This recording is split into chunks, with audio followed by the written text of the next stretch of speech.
We're on. Here we go.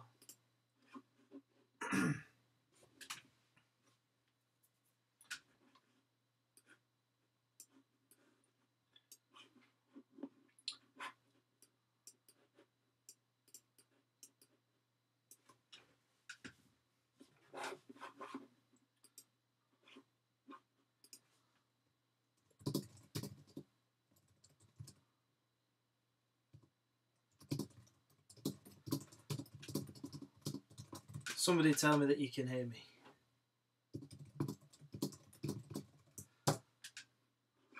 I'm a couple of minutes early.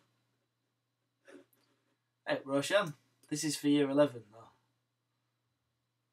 You can listen to it if you want.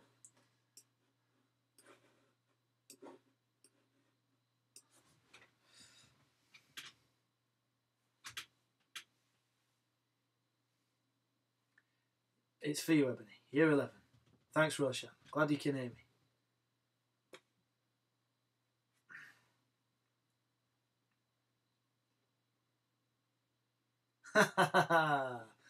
Beth, I do know what the question is in the exam, or what the questions are in the exam now. I'm not going to tell you. But what I can tell you is that some of the questions that are in the exam are on the sheet, which I've put on the website with all the exam questions on. So if you've gone through that sheet with all the exam questions on, and you've had a look at all the possible questions, then you know what the exam some of the exam questions are, because they're definitely on there.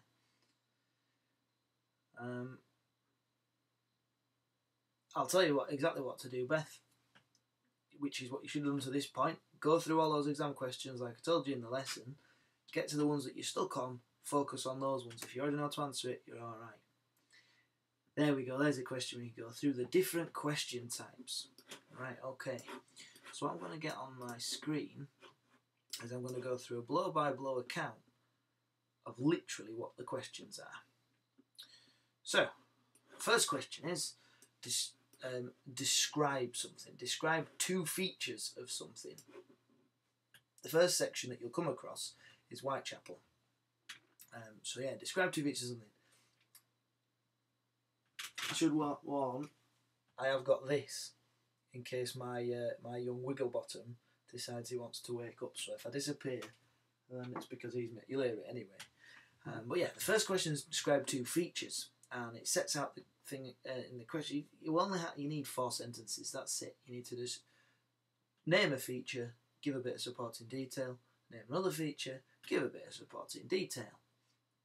The second question you'll come across, which I'm looking at right here, is how useful a source is in A and B for an inquiry into something.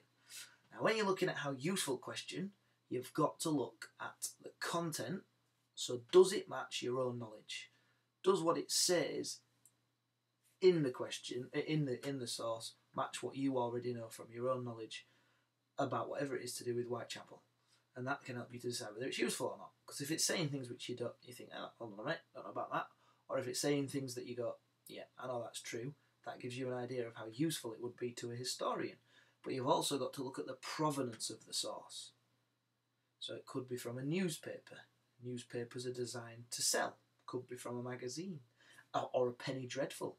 Penny dreadfuls, of course, they were like little cheap magazines, but they sensationalised crime, they increased fear, because they wanted to sell, they wanted people to pick it up, they wanted it to be interesting. It could be from court records. If it's somebody on trial being asked questions, they're going to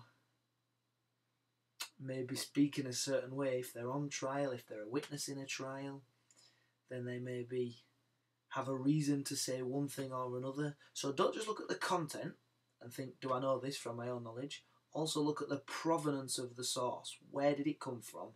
Who said it? And is there a reason to trust or to not trust them? So that's the second question you'll come across. Then you've got, how would you follow up source A to find out more about? So you've got to think, right, which bit of source A? If I was a historian, I'm sat there and thinking, right, I want to know more. which bit do you want to know more about? And you've got to come up with a good question, is the second bit of that. The types of source you could use, so police records, records of trials, newspaper articles, census records, all sorts of things. And then you've got to explain how it might help answer your question. So yeah, you've got that's your Whitechapel bit. So you've got to describe some features, you've got how useful are the sources, and you've got how would you follow up a source.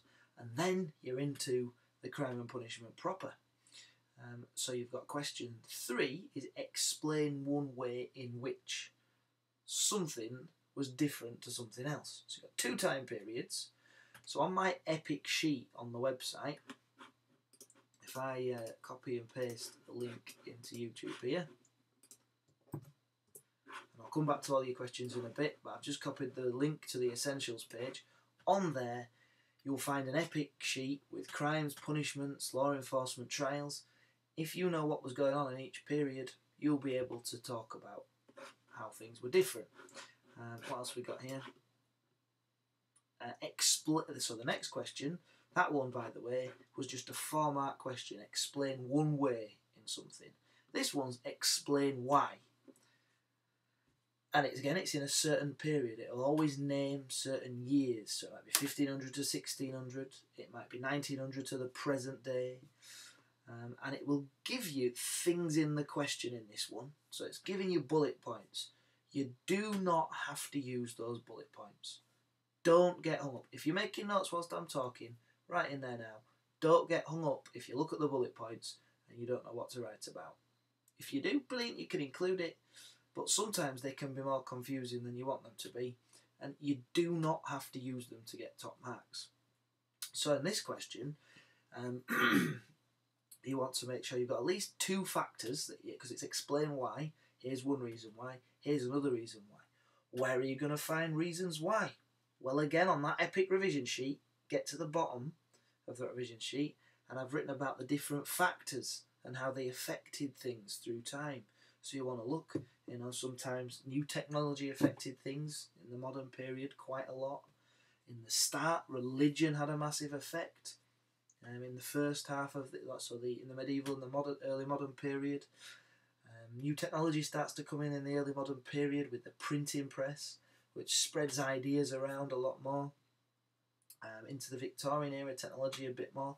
Attitudes have an impact, so different attitudes of people change through time. World events like the French Revolution, it's all there on the sheet, and you need to be able to use those factors to help you to explain why something happened. So paragraphs, 2 paragraphs, maybe 3, plenty of detail in there. And then finally, so when you think about it, there's only actually 6 questions you're going to get asked. The final question, you get a choice of 2, and it gives you a little phrase, and it says, how far do you agree? You've done these before. Little phrase, how far do you agree? You've got 2 choices, 2 ways of dealing with it. I personally recommend finding 3 different topics to write about in 3 different paragraphs. But if you're stuck, you can always do for and against. Reasons why you might agree with the statement, reasons why you might disagree, conclusion. But the big thing in those last 2 questions, and again, write this down, 2 things that came from the examiners. 1, focus on the keywords in the question, in every question. You could write a really good answer, but if it's not focused on the question, even if you're writing really clever things and you've revised really hard, you might find yourself getting 3 out of 12 or 4 out of 16. So you must focus on the question. Second thing is, have an argument. So in your 12 mark, you don't need an intro and a conclusion. But you do need to put in your first paragraph your main reason. That gives you an argument. In your 16 marker, you start with an intro, and I say 16, it's actually 20 marks because you get spelling, punctuation and grammar.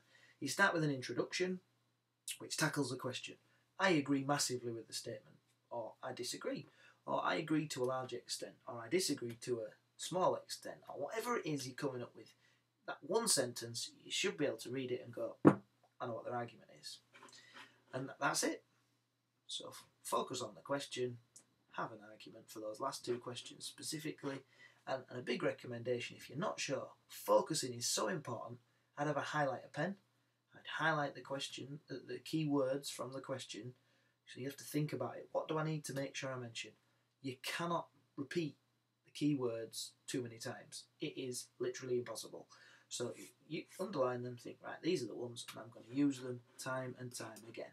So there we go, that's answered that one. Let's go back up here. I don't understand how to find the exam questions. Okay, Ebony. So yeah, hopefully that link's helped you. If you give us a clue, Ebony, whether you've found them through that link. But if we look at that link together, down the bottom you'll see a little video of Whitechapel reminders and 2 bits about Whitechapel. Further up it says Crime and Punishment 1000 to present day. The first 2 options, it says all example questions collated and sample questions with planning section. In the essentials bit, if you've clicked that link. So Ebony, let me know if you've found those. What are the marks on each question? Okay, so hopefully I've explained that, but we'll go through it very quickly again. 4 marks on the first question in Whitechapel, 8 marks on the how useful question, 4 marks on the how would you follow up question, 4 marks on the explain one way question, 12 marks on the explain why question, and effectively 20 marks on the last question. So look at that, 20 marks on that last question. It's worth 3 of the other questions combined. So you must spend time on that last question. Will Jack the Ripper be included in the exam? Jasmine, Whitechapel is on the exam. So there is a fair chance that being aware of what happened with the Jack the Ripper case will be important for you to know. So, and not like this was the victim and that sort of thing. We're talking, how did the police, hello Liam, how did the police tackle the Jack the Ripper murders? What sort of techniques did they have in the investigation? Who was in charge of the investigation? That sort of thing. What's a coroner? What the point is of interpretation questions? Well, Tasha, good news for you. You don't need to worry about interpretation questions for this. That's for a USA paper. But an interpretation question is, you get a little chunk of info from a historian, and the examiner wants to know, can you understand what that historian is saying? And can you say why it might be right and why it might be wrong? That's the point of them, but you don't need to worry about this. As for what a coroner was, it was something that was introduced in the medieval period. I can't remember the exact year, I've got to be honest. It might be on my sheet. Part way through the medieval period, the coroner was introduced to record unnatural deaths. So if there's somebody's been murdered effectively, or somebody just died, they have to go and they have to record that death. And it's helpful for law enforcement that they've got somebody who's always looking at dead bodies, because they get to have an idea about the cause of death in certain people. Lewis, could I go through why there were changes in the prison system? Yes, I can, Lewis. Not a problem. Get your pen. Let me get to the bit of the textbook, because I've got the textbook on my Kindle here, and I'll make sure I'm telling you exactly what you need to know. So one of the key reasons for the changes in the prison system, which you might already be aware of, oh no, I'll tell you what, Ebony, if you send me an email, I'll reply, because I won't forget after this, I'll reply and I'll send you the link, so you'll have the Word document, alright? You just have to email me first. What was I saying? Lewis. So one of the key reasons was because of the influence of individuals, key individuals, specifically Elizabeth Fry and John Howard. And they went into prisons as they were, still trying to get to the place here, they went into prisons as they were and found the conditions were horrific. You might remember some of the things that we said about this. So what did they find? Here we go. John Howard toured the prisons. He wrote a massive report. He was rich. He wanted to raise awareness amongst other rich people about what was going on in prisons. He found that it was incredibly unhealthy. The prisoners were having to pay the prison wardens for the privilege of staying in prison. So if they couldn't pay the prison wardens, then they were going to get the worst horrible food because they were relying on charity, and if they did pay the prison wardens, they got a lot of a nicer stay in prison. It was just incredibly corrupt. He wanted prisoners to be separate because there was a lot of gangs in the prisons, like ruling the place through fear. He wanted a decent diet, better prison guards. He wanted to get rid of the fact that prisoners were having to pay for their upkeep whilst they're in prison, because that leaves the whole thing open to corruption. Elizabeth went into women's prisons. She was a Quaker, not a porridge oat. She was a very religious, strong religious background. The Quakers believe in peace and there's something of God in everyone. So she thinks that even a criminal can be reformed and made better. Anyway, she visited Newgate prison and found 300 women, some with babies and small children, all crammed into 3 rooms, shouting and fighting. She saw 2 women tearing clothes from a dead baby to try to put on their own babies, and fighting to tear those clothes off there. That's the sort of conditions that we're in. She highlighted those poor living conditions, and also, of course, what the prison wardens were doing with the women prisoners were taking advantage of them. You want some food? You want some better food? You can come in this cell with me. Help me out, I'll help you out. That sort of thing. Very shady. So both of those two raised awareness of prison conditions, which helped to influence Robert Peel, who was Home Secretary, who changed the prison system by introducing the Galls Act, which started the improvement of prison life. It introduced some important improvements in conditions. For example, male and female prisoners were to be separated. Prisoners didn't have to pay anymore. They'd get proper food. The prisons had to attend religious service. Prison wardens were going to be paid not by the prisoners, but they were going to get a particular wage, and so on and so forth. But, Lewis, that's just one reason. Key people had an impact. You've also got the fact that the bloody code was ending and transportation was ending. It was starting to die. The amount of prisoners being killed or being sent to Australia was declining, and therefore you need to do something with these prisoners. And so if those things are starting to decline, and I've definitely written on my sheet when that happened. So if you have a look on that sheet, you'll find when the transportation ended, when the bloody code ended. But in the 1820s, it was starting to peter out with both of those things. But they need to do something with the prisoners. They can't just have them getting away with it. So the alternative was prison. Of course, another thing was at the time, people were... Well, Britain had become the wealthiest country in the entire world. And so Britain could afford to pay for prisons when they certainly couldn't have done before. So that's just a few examples of why the important role of key individuals, the fact that the bloody code and transportation was starting to end, and the fact that the country could afford to pay for prisons. So there we go. Hopefully that was useful. Lewis, I'm working my way down. Do we need to know in which period the punishments were? Yes, you do, Beth. Promise you get asked certain time periods. Now, I'm not looking at the exam sheet now, but it might be like, how were crimes different from the year 1000 to 1500 compared to 1900 to now? Or how was law enforcement different in those two periods? And so you've got to know what law enforcement was like in each period, what punishments were like in each period. Use that sheet, like I said. You don't have to know everything.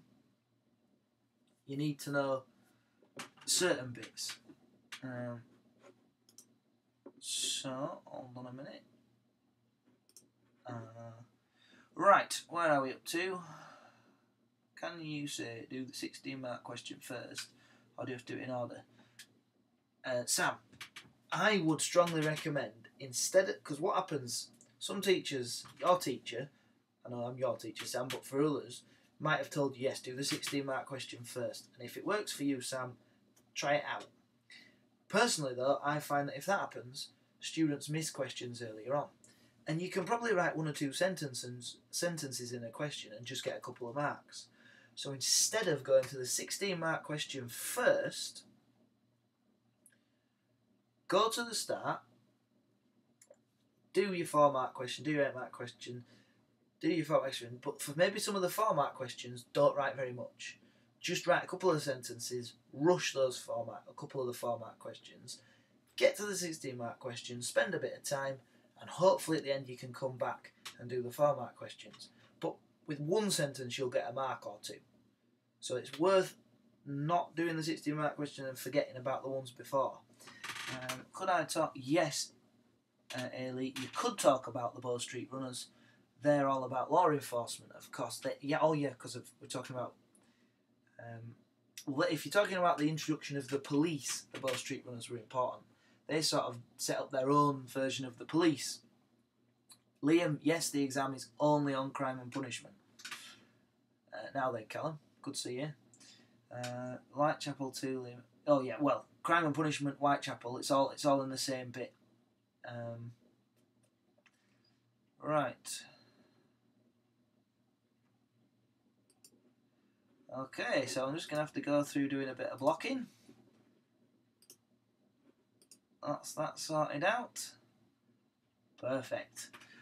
So, for anybody who wants actually some useful information, then you let me know.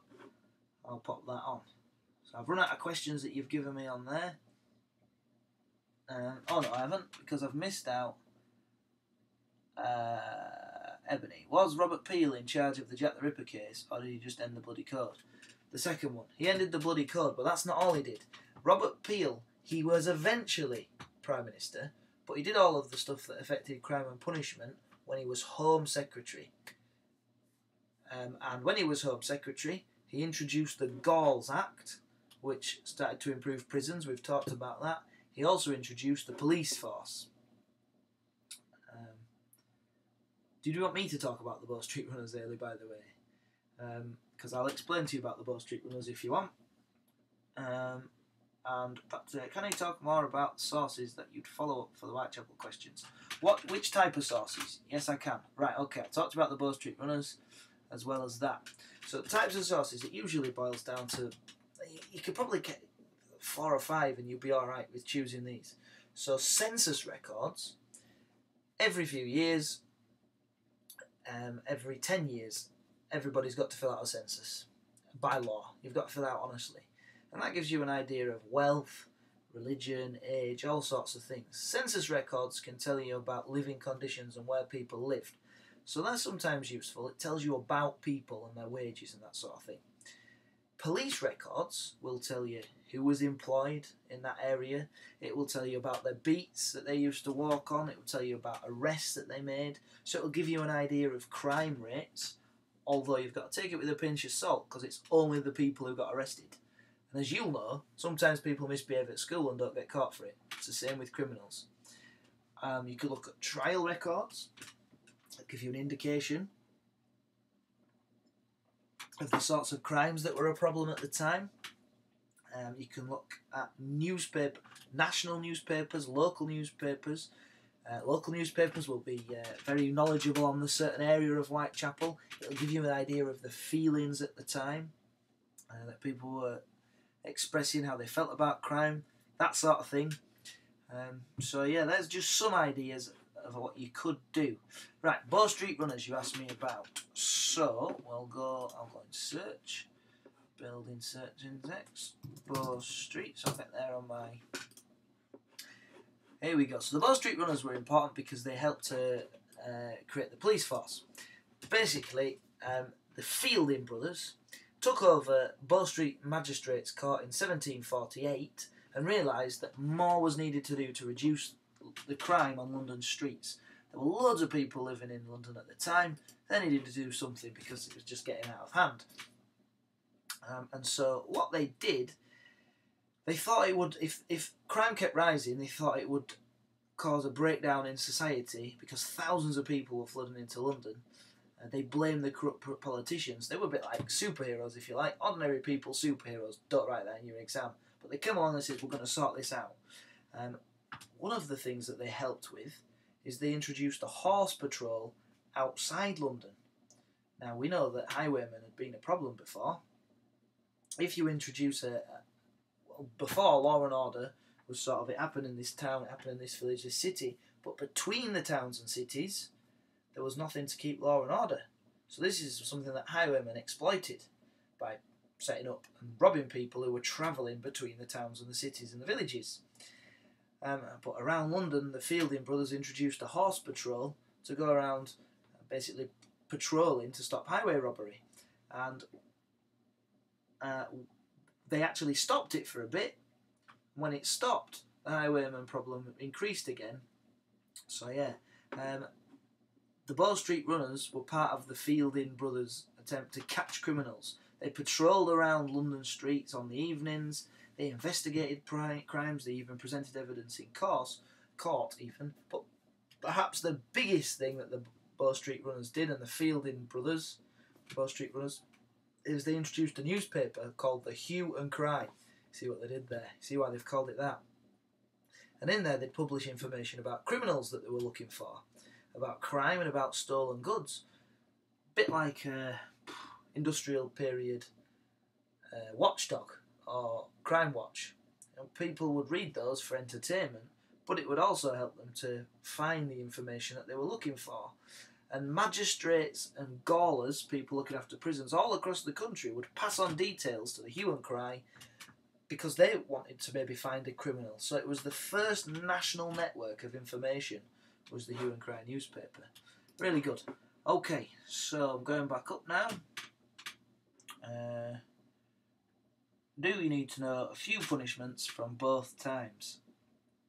Yeah, you don't need to know everything. Don't stress yourself out and think, I need to know everything off the page. I've told you I've forgotten some of the dates that are on there. I wrote it, and I'm your teacher. I don't know everything off those pages, but I'd be pretty confident that I'd have enough ammunition to write a pretty good exam. Every little bit of extra information that you know is a little bit more information that can help you to do well on this exam. So you won't know everything, but put effort in to learn as much as you can. Can I go through examples of laws and law enforcement that changed over the period? Yeah, there's a huge amount to go on there, but I certainly can. Let's get my massive epic revision sheet here, and we'll delve in. So, law enforcement started off being largely community-based, and it continued being largely community-based for almost the entire period, with a few exceptions, until the industrial age and the police, effectively.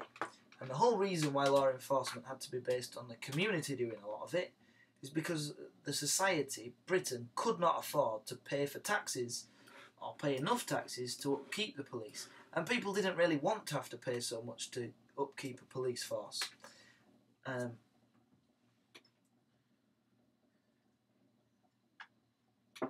The attitude wasn't there. They thought people should deal with their own problems. But by the industrial period, the attitudes were changing so that people were starting to think that the government should involve themselves in people's lives.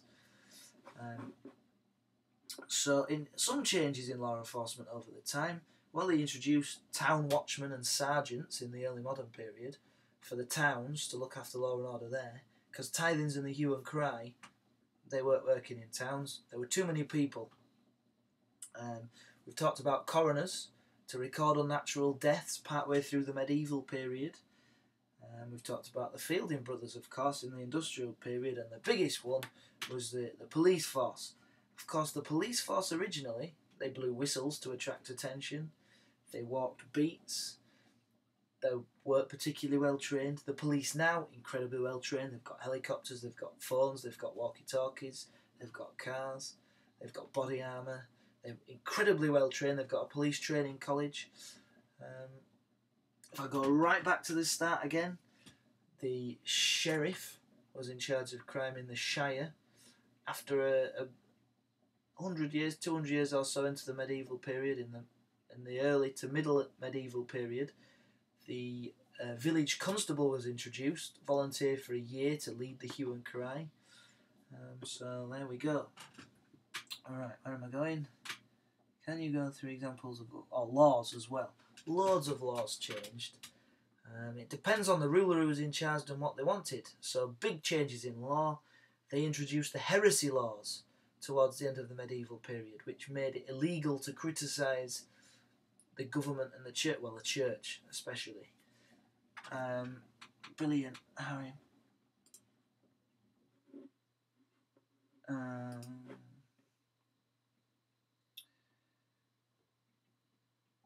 Where are we? Just sorry about this. Just got to do a bit of blocking. It's a bit of a shame, innit? Not to do this before.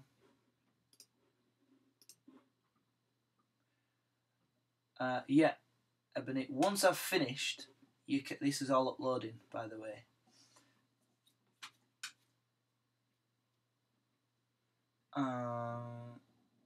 Are you able to tell the answer in the exam? No. Right, got back up. So, examples of laws that changed here. So, they didn't want to have people criticising the government. Later in the more modern period, in the 20th century, loads of laws changed. You've got the introduction of the abortion. So, it was legal to do abortion. It was legal to be homosexual in the 1960s. That was legalised. All sorts of things were legalised in the 60s. In the 2000s, you've got the introduction of hate crimes. It's all there. If you look on my epic revision sheet, you can see some different things. What you had, conscientious objectors, of course, in the modern period. If we go back to the industrial period, the poaching laws changed so that people could only hunt if they owned over £100,000. No, if they owned land worth over £100 a year, which was quite a lot at the time. Even if you owned land worth £90 a year and it was your own land, you weren't allowed to hunt on your own land, or you were classed as a poacher. Ridiculous. Oops, it's my alarm going off. Just remind me to do something. We won't worry about that. Yeah, so you have to have a little look at different laws. I've gone through some bits there. Find some of the questions. Right, back to here. How was the forest laws and vagabonds different? Well, the forest laws was a Norman thing, Beth. So the Normans brought it in. William liked to have some hunting land, so he brought in the forest laws because he wanted to make sure people weren't ruining land he wanted to hunt on. So he didn't want them to chop down the trees, he didn't want them to hunt the animals, he'd class it as poaching. So, he says this land is forest land, and those laws sort of died out, but poaching laws continued.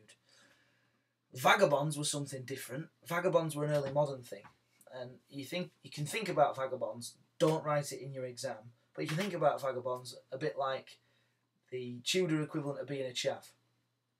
You don't want to be a chav, so nobody says, yeah, I'm a chav. Nobody was going, I'm a vagabond, but it's that of an insult. It's become an insult. People say, he's such a chav. You say, they're a vagabond. It's not like somebody who was a something, except a bit of a wastrel on society. So if you were being a bit of a waste of space, that's like being a vagabond. And they were harsh on vagabonds. There's things that chavs are known for, like drinking on street corners, nicking things, dressing stupid.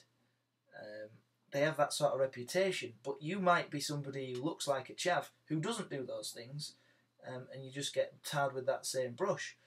Vagabonds came about because in the early modern period you started to get more travel, and in the villages and towns you didn't really see very many new people. If somebody turned up, it's just like now, people are suspicious of outsiders, so people were suspicious of these people who were travelling around, usually honourably just looking for work, and so they get named vagabonds.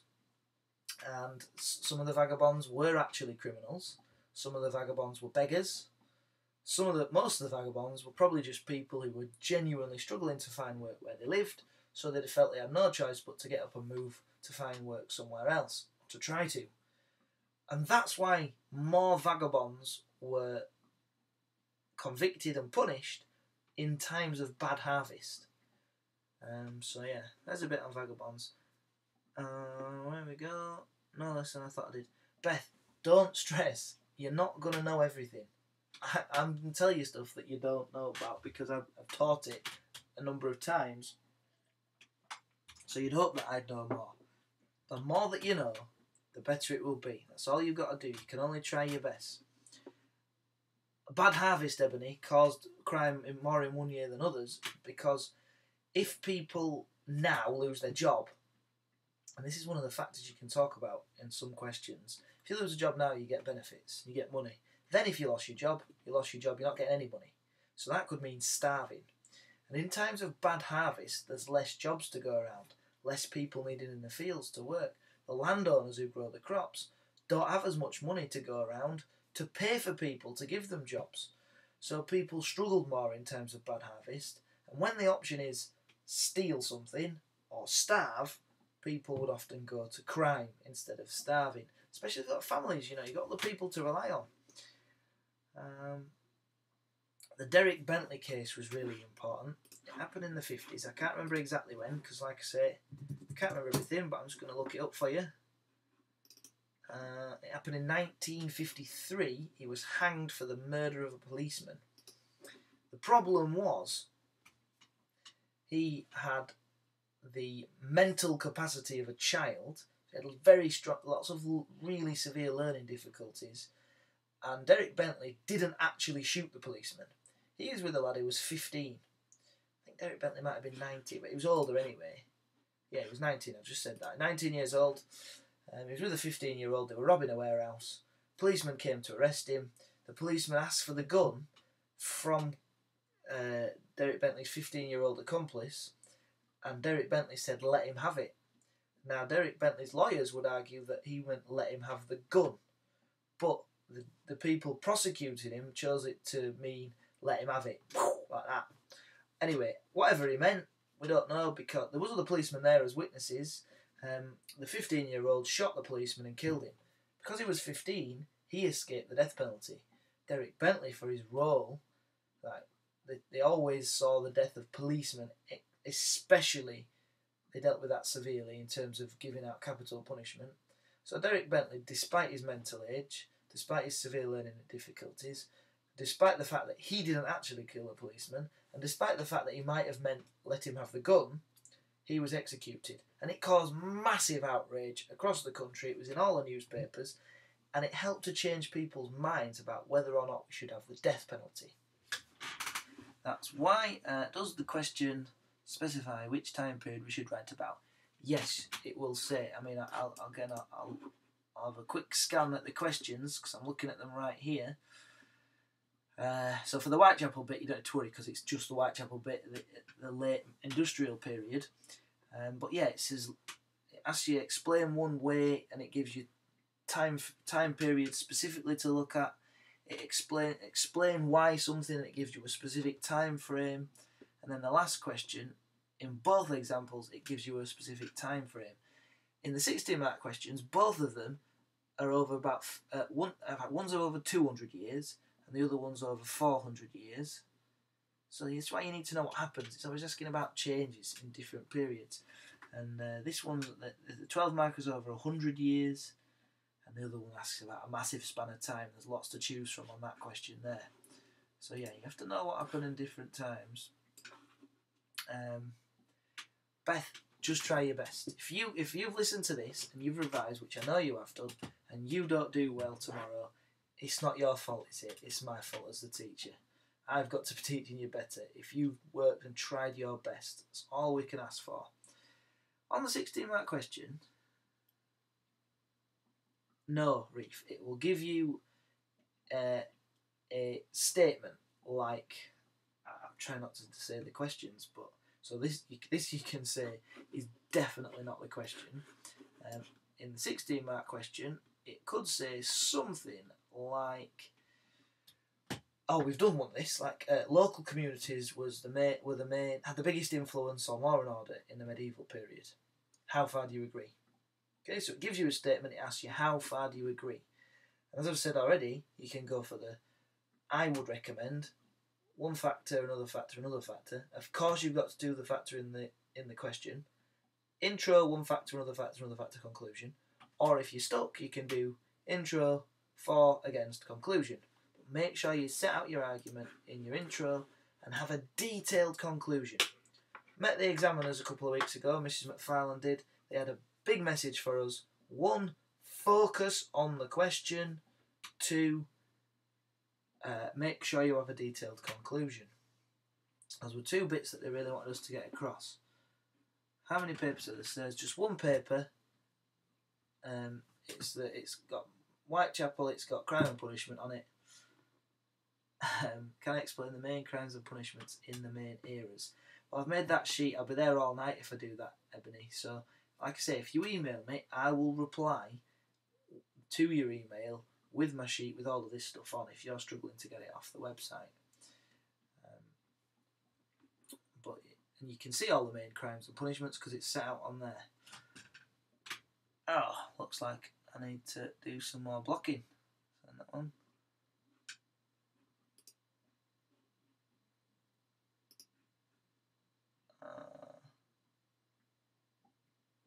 Right.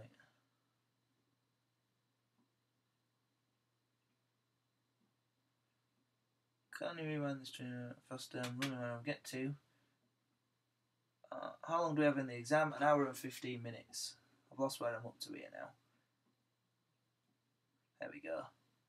Yeah, you can rewind it later. Do perspective style questions. No, it's a 4-mark question. It's like describe. Then you've got a how useful question. If you look at the stream at the start when it's finished, that's what I started with. I went through all the questions. What specifically need to aim to write about crime and punishment? Well, Reef, it will always tell you about. It will always ask you about crimes. It will ask you about punishments, or it will ask you about law enforcement, and that includes trials. So that's why I've set it out on the revision sheet. So it's crimes, law enforcement, trials, punishments. So you can see. Yes, sound brilliant. The epic sheet, right, it's here. I'll put it on again. It's down the bottom of this page. There we go.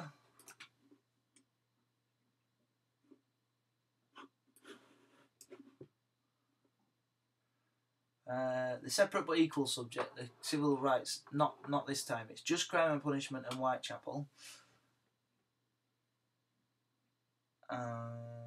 That's USA, yeah, not crime and punishment. Separate but equal tonight. Yeah. Very good. Brilliant.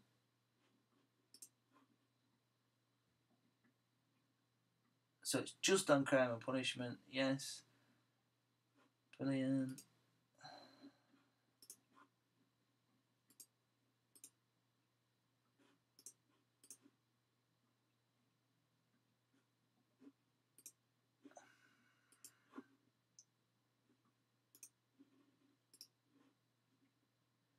There we go.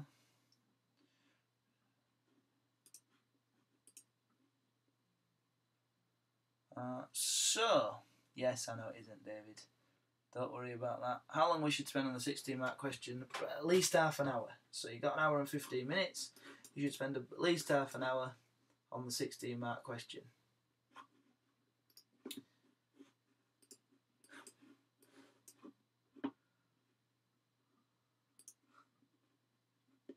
Nice of you to be interested. Right. So, is there any more questions on there that people want answering? Otherwise, I'm going to go and watch the golf and carry on with my evening. Big recommendation is to use the essentials sheet off the website, the essentials page on the website. Go through all the exam questions using the Epic revision sheet.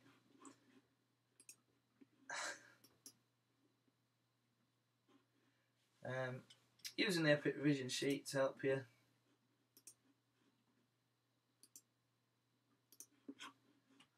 to fill in the gaps where you're not sure. And there we go.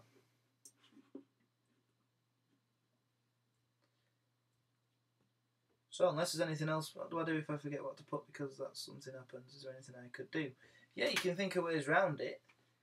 So if you forgot the name of Derek Bentley, you could say there was a really important trial in the 1950s, or even if you forgot the date, you can say in the middle of the 20th century, there was a really important trial in which somebody with severe learning difficulties were executed.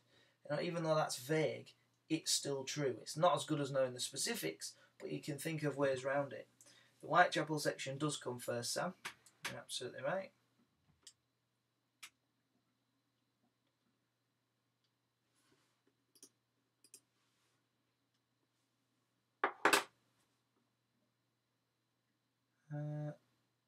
So, last chance. Been on 45 minutes. You must be fed up of hearing from me now. Like I say, when I finished, would it still get me marks even if I don't? Yeah, it would still get you marks. No, it's obviously a bonus, Amelia and Reef, if you do know the exact dates. But if you've forgotten them, like I say, there's ways around it. I couldn't remember when the coroners were introduced, but I knew it was roughly in the middle of the medieval period. You'd still, nobody expects you to know every little thing. You're in a competition with all the other students in the country doing this. What are the chances that even one of them knows every little thing? Incredibly slim. It's like giving yourself ammunition or more tools for the job. If you're a handyman, you go into a job. The more tools you've got, the more likely you're going to have the tools in your van to be able to actually do the job. If, Beth, you're unsure about whether you know the exact date, be vague instead. So if you're not sure whether it's 1967 or 1961, just put in the 1960s this changed, and then you're not going to get it wrong, are you? So that's one way around it. How long do you spend each section? Well, if you're going to spend half an hour on the 16 mark question, about 15 minutes on the 12 mark question, that leaves you with half an hour to do the rest of it, doesn't it? So that's a bit. Yeah, so that's a bit. Yeah, 25 minutes on the 16 marker, 15 minutes on the 12 marker. Or I'd still spend half an hour on the 60 mark because it's worth 20 marks. Like I say, big thing is to rush through the format, a couple of the format questions, and hopefully have time to come back to it.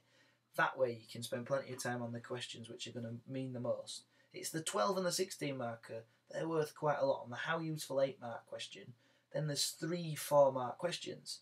You can do 2 sentences in each of those really quickly and come back. That'd be a big recommendation for me. Thanks, Archie. But what if it asks for the changes between 2 dates and you have no idea if it's in that date or not? Well, Beth, then you're going to probably have to have an educated guess. Thanks for asking. No, there we go. If I write about punishments from the wrong period, do I just lose? That's exactly it, actually. That's a fair point, Reef. If you write about punishments from the wrong period, you don't gain marks. Yeah, so let's say you were asked about something that happened in the medieval period and you started to write about vagabonds and they worked till the early modern period. And if it's just all that happens is that's just effectively, you just don't, it's not there, it's not counting. It's not losing your marks, it's not going to shave off marks that you've already got for talking about relevant things. It's not going to, what I'm saying there, Reef, is it's not going to lose your marks. It's not going to shave off marks of valid things that you have spoken about, but it is going to just not count. So it's going to, and you're under time conditions, aren't you? So timing is very important. You don't want to waste time writing about things that aren't relevant. But it's not a disaster if you do write about something in the wrong period. You won't be penalised for it. It's just a waste of time.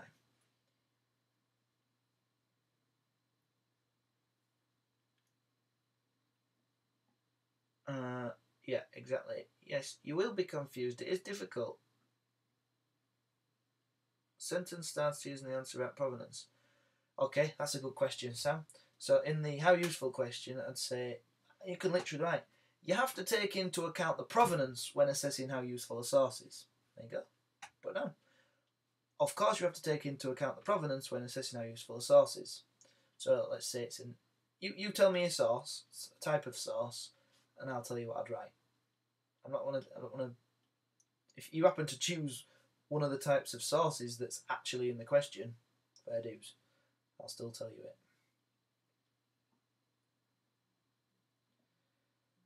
So yeah, you say census records. So you say, of course, Provenance, Beth, is where the source comes from.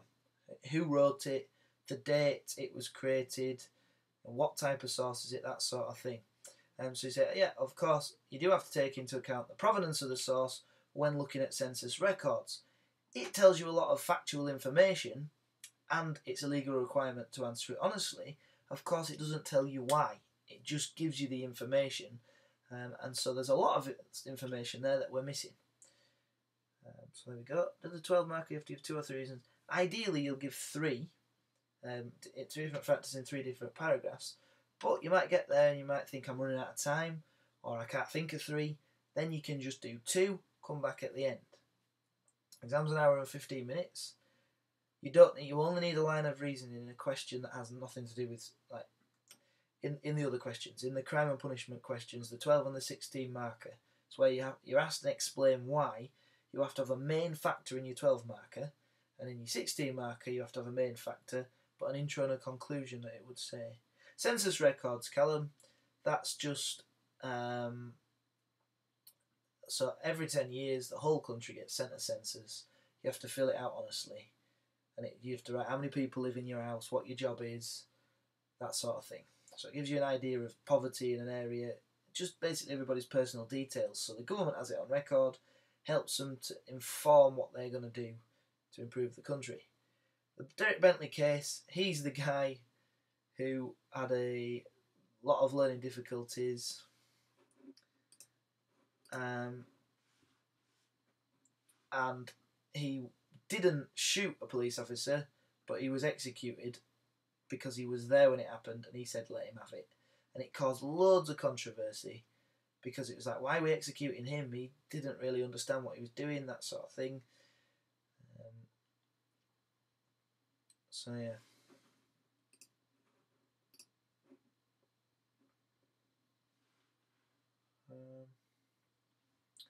So, a few people who need to get a life.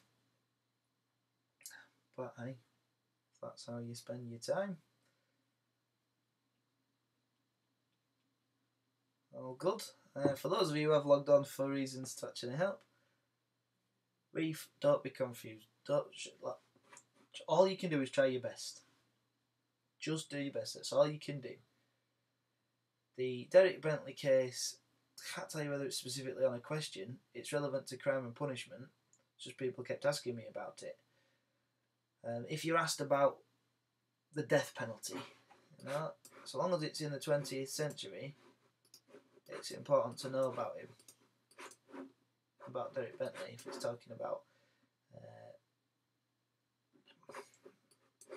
that sort of thing. I've lost my YouTube now. There we go. I can't tell you what's on the questions. I'll give you one little hint, seeing as how you've logged on. Okay. For the 16 mark questions, the big questions at the end, you need to have revised punishments for one of the options. It talks about punishments. Now there's a word in there which might confuse you, because it doesn't specifically say punishments, it means punishments. And for the other choice, because you get a choice in the 16 mark questions, you need to know about specific things that happened in the early modern period. So look at factors that affected the early modern period. So there you go, you need to revise the punishment sections of my epic sheet. You need to revise the factors from the early modern period. That's literally all you're getting out of me, and that's only because you've watched the whole thing. So there you go. There you go, Beth. Alright, Charlie.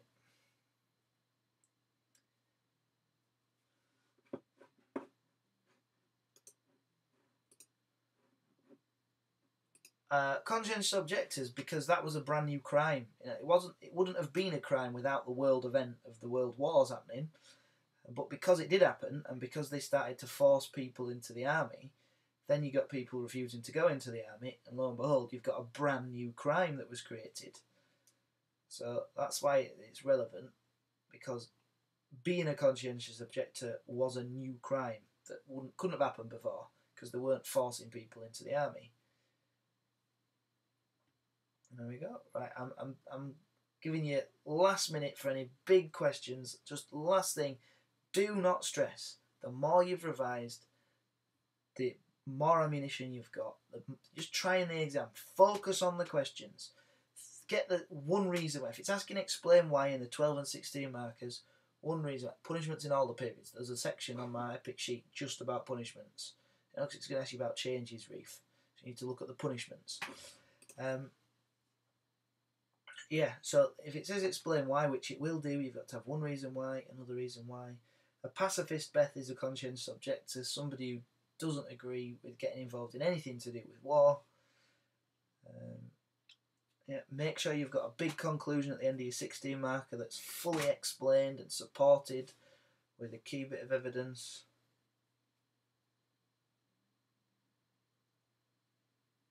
There we go. Okay, there's your lot. I'm going to live the rest of my life. The Quizlet stuff, yeah. Well, actually, I put some more stuff on the Quizlet the other day. To make, I'm going to go on my emails in a minute. Yeah, I'd love to do that, Sam, but no. I've got my emails now, and I'll email you back with the sheets.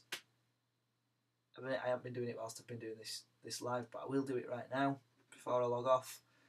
Yeah, just try your best. Focus on the question. That's all I can keep saying. The more of that stuff that you've revised, the better it'll be. That's it. Done.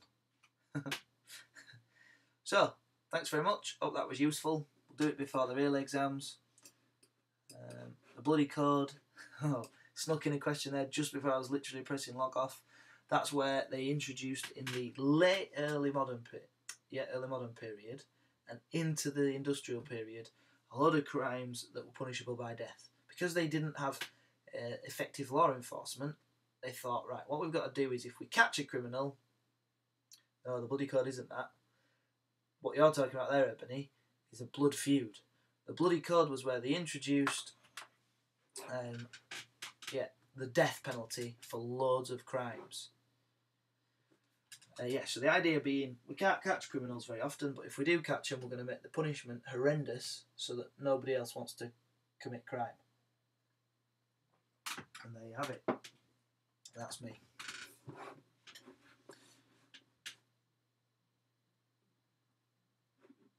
See you later. Use that revision sheet. Thanks, Reef. Bye.